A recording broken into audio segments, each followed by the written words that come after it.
ಭಾವದಾವೇಶದಿಂ ಮನವಶ್ವದಂತಿರಲಿ ಧೀ ವಿವೇಚನೆಯದಕ್ಕೆ ದಕ್ಷ ರಾಹುತನು ತೀವಿದೊಲವಿನ ದಂಪತಿಗಳಾಗಿ ಮನಬುದ್ಧಿ ಜೀವಿತವು ಜೈತ್ರಕತೆ ಮಂಕುತಿಮ್ಮ.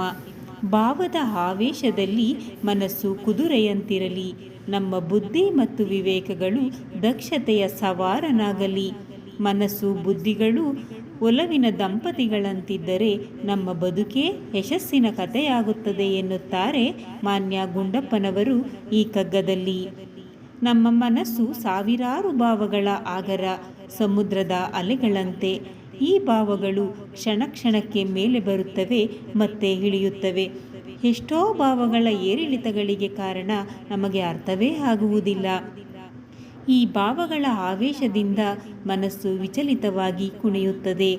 ಆಸೆ ನಿರಾಸೆಗಳ, ರಾಗ ದ್ವೇಷಗಳ, ಕೋಪ ತಾಪಗಳ, ಕರುಣೆ ವಿಹ್ವಲತೆಗಳ, ಪ್ರೇಮ ಪ್ರೀತಿಗಳ, ಹಲವಾರು ಭಾವಗಳು ಮನಸ್ಸಿನ ಪಟಲದಲ್ಲಿ ಕುಣಿಯುತ್ತವೆ. ಇವುಗಳನ್ನು ಹತೋಟಿಯಲ್ಲಿಡದೆ ಹರಿಬಿಟ್ಟರೆ ಅನಾಹುತವಾಗುತ್ತದೆ.